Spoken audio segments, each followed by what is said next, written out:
Back and black, I decide. Street by the side. From the loose.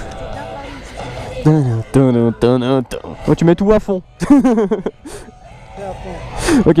Tranquille, c'est vraiment facile à rouler à bas régime. Ouais, ouais. Un filet de gaz, tranquille. C'est parti alors. Ciao.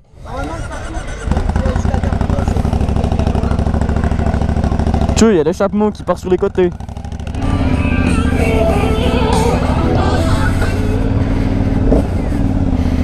Bon, c'est trop cool, ça sonne bien pour une fois, c'est pas une 300. Bon, je suis actuellement avec une moto neuve, ce qui veut dire qu'elle a 5 km. Donc les pneus sont neufs, il y a tout qui est neuf. Donc étant donné que la route est extrêmement mouillée, bonjour, on va pas faire de conneries putain. Petit rétro, bien réglé, tac, tac, l'autre est bon, c'est nickel, c'est parti. Donc le gars m'a dit qu'elle travaillait uniquement quasiment au couple, donc juste au filet de gaz ça passe. Effectivement ça fonctionne plutôt pas mal. Actuellement c'est la nouvelle Shiver, le nouvel modèle de Shiver, donc 900 cm3. C'est plus les petites 300 de tout à l'heure, c'est 3 fois plus gros. Un bicylindre en V, comme Aprilia sait bien les faire. Et on a Thomas qui est derrière nous avec une superbe RSV4.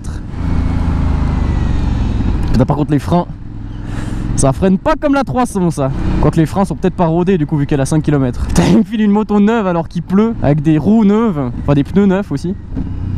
Au moins c'est la première moto que j'essaie qui a un joli bruit.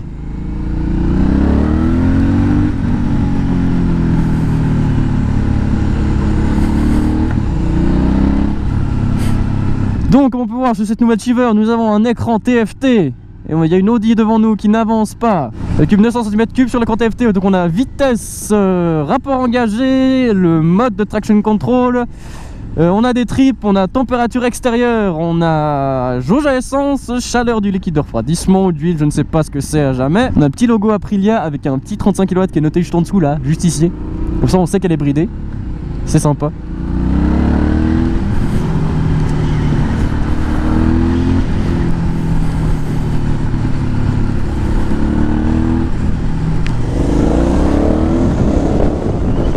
Il y a tout qui clignote que j'arrive à 5000 tours vu qu'elle est en rodage théoriquement. Genre passe ton rapport connard, passe-le, passe-le. Donc je ne sais pas si elle est bridable en A2 en France, en tout cas vu que c'est un 900 cm3 et je ne sais pas la puissance totale normale, mais je crois que ça doit être un... Je ne sais absolument pas. Les freins ça freine absolument que dalle. Et ça fait un petit bruit aussi. Genre un petit bruit de neuf avec de l'eau et... J'adore faire le bruit de freinage des Aprilia neuves. Bon, va quand même falloir faire chauffer ses freins un petit peu ou bien. Aussi un petit peu roder ses pneus.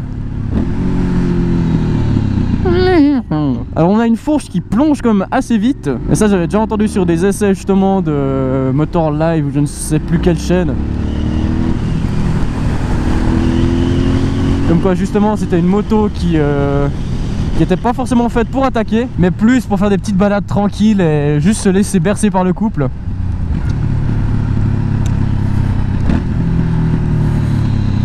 Et par le bruit du bicylindre aussi, qui est juste énorme.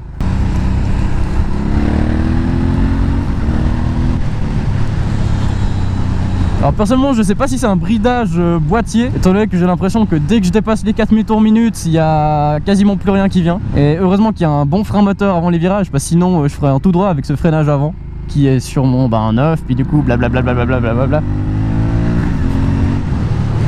Moi je dis qu'il y a un bridage boîtier, parce que dès qu'on passe les 5000 tours minutes, il y a rien. Enfin il n'y a pas plus rien, il y a toujours la même puissance, mais ça reste stable à 35 kW. Il n'y a pas des sauts de courbe au niveau du couple, etc. Le couple et la puissance reste vraiment le même à partir de 5000 tours minute. Oh putain ça glisse. Les pneus neufs. Non, alors on va pas du tout pencher pendant cet essai. Compris? Quelle idée de prendre une moto pas rodée à une journée d'essai alors qu'il pleut quoi aussi. Aprilia, vous me décevez.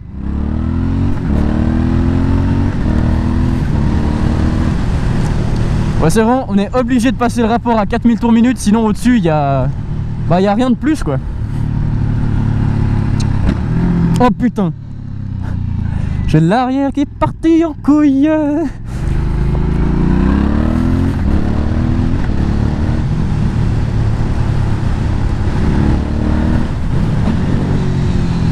tout cas le bruit au rétrogradage, le bruit du bicylindre, le plum, pendant qu'on baisse un rapport, franchement je surkiffe ce bruit quoi.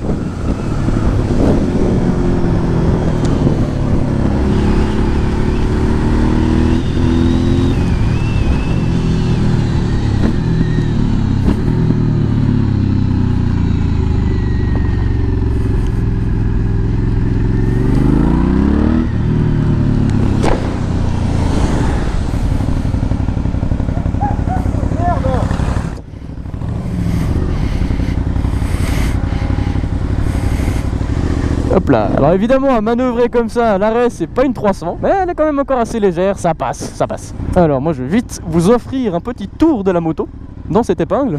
Par contre, l'angle de braquage franchement il est pas extrêmement bien quoi, franchement il y a mieux. Tac, Shiver 900 Aprilia. Wouh. Tac, la béquille, facile à trouver, facile à mettre. Hop là. Je sais pas si vous entendez du coup, mais j'entends sa RSV4 tirer alors qu'il est en dessous de nous hein, donc voici cette nouvelle Shiver 900 de 2017. Si je ne me trompe pas, ils ont retravaillé les entrées d'air, donc sur les côtés justement pour donner quelque chose de plus agressif, un poil plus robuste, puisqu'on voit justement un réservoir assez large et assez carré au-dessus du phare qui donne vraiment un effet robuste, un effet gros tas, gros muscle. Si je me trompe pas, ils gardent le même phare que la Shiver 750. On a une fourche classique, pas du tout, on a une fourche inversée sur cette moto qui reste assez souple quand même, qui est vraiment fait pour le touring et qui est pas fait pour vraiment attaquer comme un porc je suppose vu que les freinages. On est sur du freinage Aprilia et Aprilia, donc freinage d'origine, freinage stock de chez Aprilia. À l'arrière, est-ce que je trouve magnifique si on les remplace bien sûr, parce que là c'est les pots d'origine, ils sont pas forcément jolis.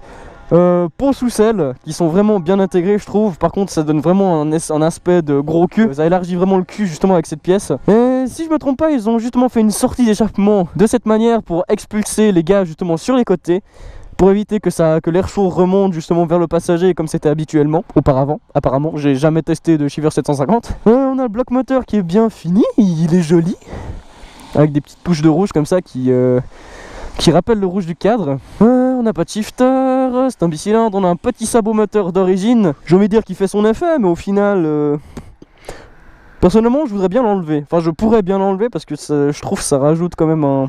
Pour une fois je trouve que ce sabot moteur rajoute un trop. Je vais devenir philosophe moi des sabots moteurs, bref. Ouais, je trouve qu'il rajoute vraiment un truc en trop, justement que ça rajoute encore du poids sur la moto, mais du poids visuel, genre quand on la regarde ça rajoute vraiment un truc encore plus robuste, alors qu'au final on pourrait l'enlever puis donner quelque chose de vachement plus propre, vachement plus épuré et fin sur le bas de la moto. Le bloc Aprilia qui est joli avec les touches de rouge, la suspension arrière qui est décentrée du corps de la moto, puis qui rappelle justement le rouge du cadre avec le rouge de la suspension qui se ferme, le feu arrière qui est bien intégré je trouve avec le support de plaque qui est pas une énorme bavette, qui est vraiment très propre pour un support de plaque d'origine je trouve, à part juste avec le catadioptre, là je sais pas comment tu dis, je sais plus comment ça s'appelle, qui dépasse de la plaque, qui est vraiment extrêmement bas. Quatre pieds passagers qui sont bien intégrés parce qu'ils sont de toute façon cachés par les pots d'échappement qui ressortent derrière. On a pas un covering carbone mais genre des petits motifs avec plein de petits cercles qui donnent l'impression carbone sur le pare-boue avant. Au niveau de l'affichage sur l'écran TFT, pardon, désolé, c'est moi. Donc allumons cette bête. Wow. Shiver 900. Tadam. Insert your personal code. Non, toute fou de mon gars. Ok, c'est bon, c'est pas, j'avais la béquille. J'ai cru qu'il y avait un code pour démarrer, j'étais là genre non, qu'est-ce que j'ai fait comme connerie. Et donc du coup, c'est une moto avec un bruit d'origine vraiment puissant. Je sais pas si vous l'entendez là déjà quand je tourne la tête. Non, il est vraiment top le bruit d'origine, un peu comme sur les autres Aprilia, comme la RSV4 avec un bruit d'origine qui est déjà extrêmement puissant. Et là d'origine, je pense qu'il fait autant de bruit que ma XJ6 avec le Fresco quoi. Ouais, quoique, c'est vraiment un moteur, quand tu montes dans les tours, il fait pas plus de bruit qu'au ralenti en fait. J'ai l'impression, enfin... Je surkiffe ces bruits de bicylindre. Hop là, et là, on va continuer. On va reprendre Thomas et on va le suivre.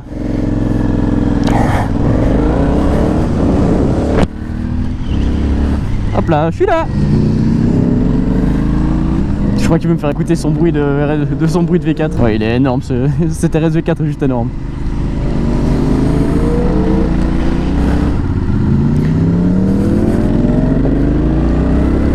Oh putain, le shifter quoi.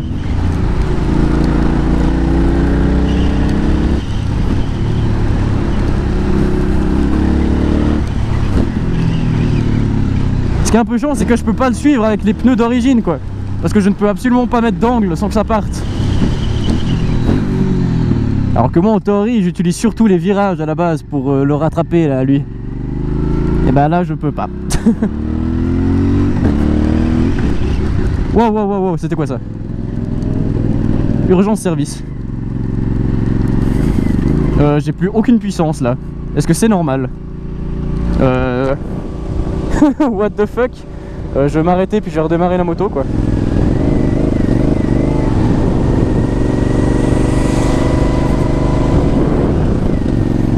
What the fuck?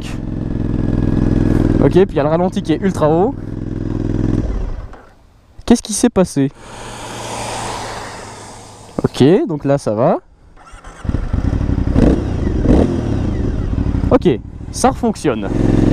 J'espère qu'il n'y aura pas ce bug trop souvent, parce que sinon je peux pas remonter à Verviers moi. Ok, ça a repris la bonne puissance, mais j'ai un indicateur moteur par contre. Putain, ça m'apprendra de prendre une italienne en test quoi. Mec, j'ai eu un message genre, je passe la deuxième, je passe la 3, à la 3 ça saute. Et ça me met genre un gros message genre urgence service. Et genre je mets les gaz à fond, ça passait pas au-dessus de 30 km/h. Non non, du coup j'ai éteint, j'ai redémarré, puis il y a juste un signal moteur en fait du coup. Et là j'ai juste le truc moteur. Eh bien très belle première expérience en Aprilia d'Ivoire. Personnellement j'ai l'impression que j'ai rien fait de faux, j'ai juste passé mon rapport. Je sais pas ce qui s'est passé. Alors juste pour parler un petit peu de ce moteur, quand il ne bug pas, c'est vrai que comme il m'a dit c'est extrêmement coupleux dans les tours. Tu peux reprendre à 1500, 2000 tours vraiment sans souci.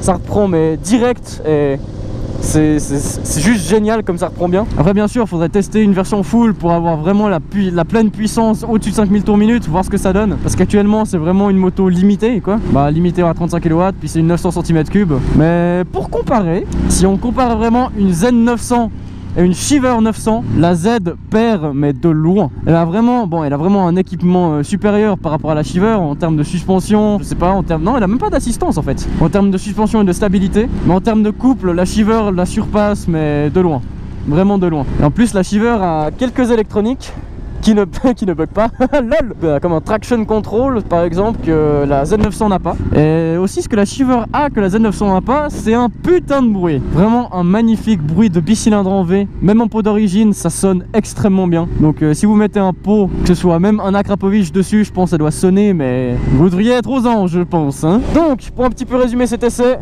très bonne moto pour le touring et rouler tranquille. Au niveau de l'attaque, je prends surtout mon inspiration au niveau des critiques qui a été faite par d'autres journaux moto professionnels. Donc que les suspensions sont un petit peu molles et ça je l'ai ressenti au freinage. Sinon le moteur extrêmement coupleux bas dans les tours, c'est vraiment un moteur génial. Et sinon un freinage un petit peu mou. Après étant donné que c'est une moto neuve, je peux pas savoir si c'est du freinage non rodé et du coup je devrais roder le freinage pour que ça freine un petit peu mieux ou ce genre de choses. Pareil pour les pneus, je peux pas vraiment mettre beaucoup d'angle étant donné que déjà il pleut et pluie plus pneu, putain c'est dur à dire, pluie plus pneu neuf, c'est pas tip top. Et le connard avec son Shiver là, son Shiver pas du tout, c'est RSV4.